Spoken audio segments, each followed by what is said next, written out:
Hi friends, అందరూ బాగున్నారా? ఈరోజు నేను సన్నకారపూ చూపిస్తున్నానండి. చాలా టేస్టీగా బాగుంటుంది. మా పాపకి చాలా ఇష్టం అండి, అందుకే చేస్తున్నాను. వాము 20 గ్రాములు తీసుకుంటున్నాను. దీన్ని శుభ్రంగా బాగు చేసుకోవాలి. ఏమైనా ఉన్నాయేమో చూసుకొని అప్పుడు మిక్సీ పట్టుకోవాలండి. లేకపోతే తినలేమండి, రాళ్ళు ఏమైనా ఉంటే చాలా ఇబ్బంది అవుద్ది. సన్నకార పూసకి మిక్సీ పట్టుకొని వేసుకోవాలండి, లేకపోతే దిగవండి, అసలు చాలా ఇబ్బంది అయింది.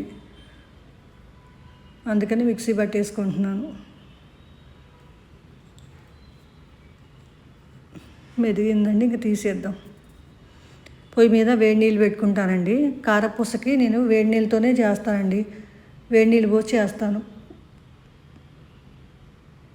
కేజీ తీసుకున్నానండి బియ్యపిండి.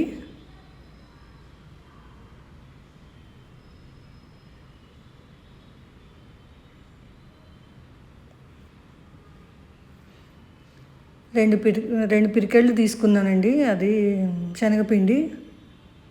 సాల్ట్ వేసుకుంటున్నా, 2 స్పూన్స్ వేసుకుంటున్నా.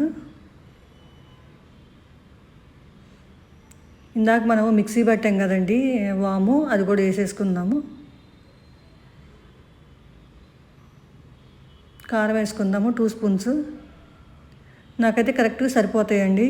కేజీ బియ్యం పిండికి 2 స్పూన్లు కారము, 2 స్పూన్లు ఉప్పు వేసుకుంటే కరెక్ట్గా సరిపోతాయండి.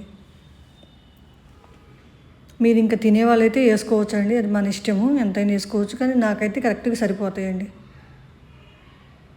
వాటర్ గోరువెచ్చగా చేశానండి. శనగపిండి వేసాను కాబట్టి గోరువెచ్చలుగా చేసి వేస్తున్నాను.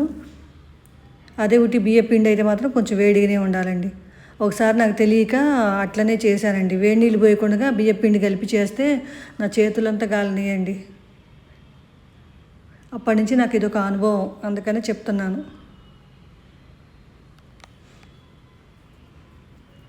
మరీ లూజ్గా అవద్దు, మరీ గట్టిగా అవద్దండి, మధ్యగా ఉండాలండి. అదే వేరే గిద్దెలు ఉంటాయండి, దాంతో అయితే మాత్రం కంపల్సరీ కొంచెం లూజే ఉండాలి. ఇట్లయితే అసలు దిగవండి అది.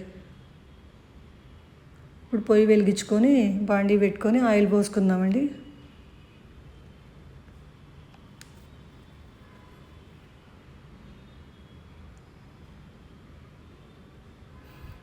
నూనె కాగింది, కారపూస వేస్తున్నాను. నేను ఈ గిద్దెలతోనే చేస్తానండి. నాకు ఎప్పటి నుంచో ఇదే అలవాటు, చాలా సంవత్సరాలు అయింది నేను తీసుకొని. దీంతో ఎలాంటి ప్రాబ్లం లేదండి, చాలా ఈజీగా ఉంటుంది. వేరే వాటితో నాకు అసలు రానే రాదండి. ఒకసారి హైదరాబాద్లో ఉన్నప్పుడు కారపూస గిద్దెలు అక్కడికి తీసుకెళ్ళామండి. ఇక్కడికి వచ్చినప్పుడు చేసుకుందామంటే, లేకపోతే మా పక్కన ఆంటీ వాళ్ళ దగ్గర తెచ్చి చేసుకుందామని తీసుకుంటే నా వల్ల కాలేదండి. అసలు ఎంత చేసినా రానే రావట్లేదు. అప్పటి నుంచి అసలు వాటి జోలికి పోనండి, ఎప్పుడు వీటితోనే చేసుకుంటాను. చాలా బాగా వచ్చింది. కొంతమందికి చేయి జారిపోయిద్దని భయపడతారు, కానీ నాకైతే అట్లా ఉండదు, చాలా ఈజీగా ఉంటుంది.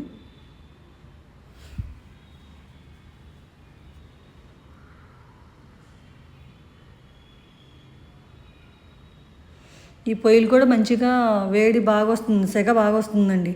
అదే నాకు ఇదివరకు పాత పొయ్యి ఉండేది. ఈ కారపూస చేయాలంటే చాలా కష్టమయ్యేది ఫ్రెండ్స్. ఓకేనా ఫ్రెండ్స్, మీరు కూడా ఈ కొలతలతో చేసుకోండి, మీకు బాగా వచ్చిందండి. నాకు ఒక లైక్ చేయటం మాత్రం మర్చిపోకండి. ఓకేనా.